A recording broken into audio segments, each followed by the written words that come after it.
this lecture, you will learn why long-tail keywords bring in better conversions and lower bounce rate. In general perspective, a keyword is nothing but a word which has got a great significance, right? But let's talk from a website owner's perspective. What does keyword mean? It's just a phrase for which you would like to rank number one on Google. Yes, everyone wants to rank number one.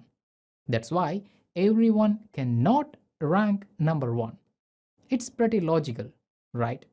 That's where SEO, that is search engine optimization, comes into play.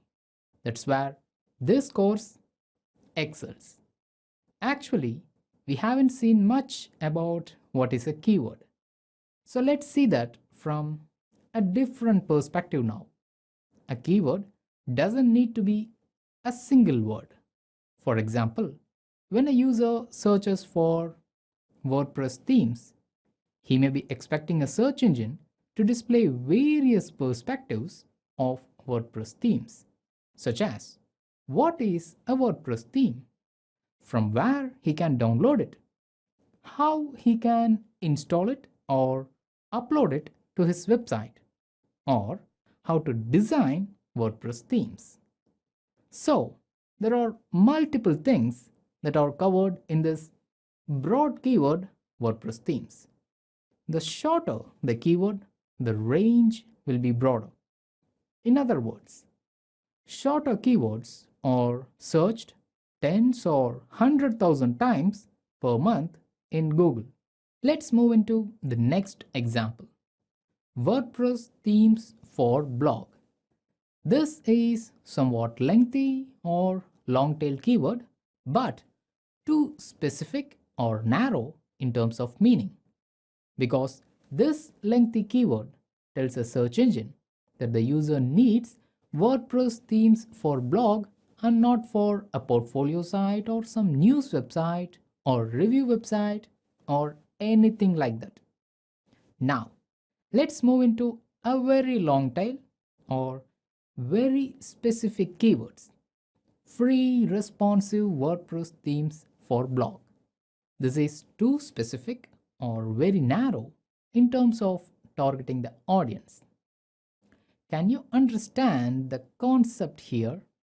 When you search for WordPress themes, you will get a lot of unrelated results compared to when you search for free responsive WordPress themes for blog.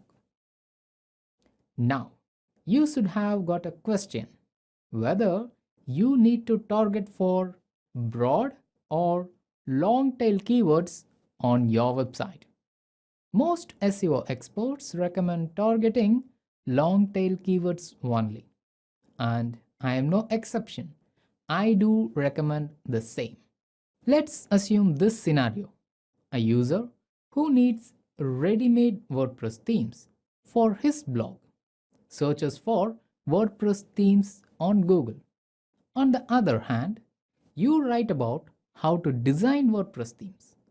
In such case, if the user searches for just WordPress themes, and if your website appears in the first search result, then the user may come to your website, but he will bounce back immediately.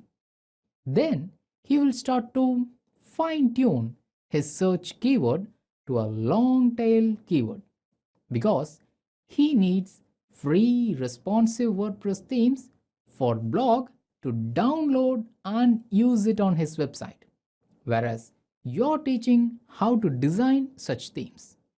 What you're providing on your website is a long but useful process, but he needs a ready-made and an instant solution.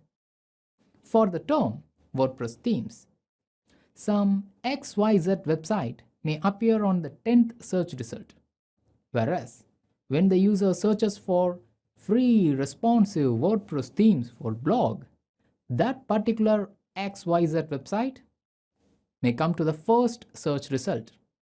And when the search user enters this XYZ website, he would get what he wanted.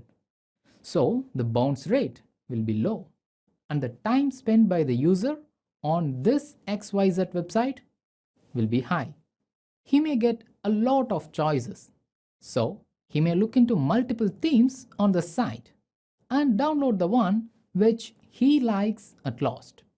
It's a win-win situation for both the search user and the XYZ website's owner. This is the reason why you should target long tail or very specific keywords on your website to get the most converting organic traffic. Have you ever wondered how can a newer website outrank an established website? Let's see that in the next lecture.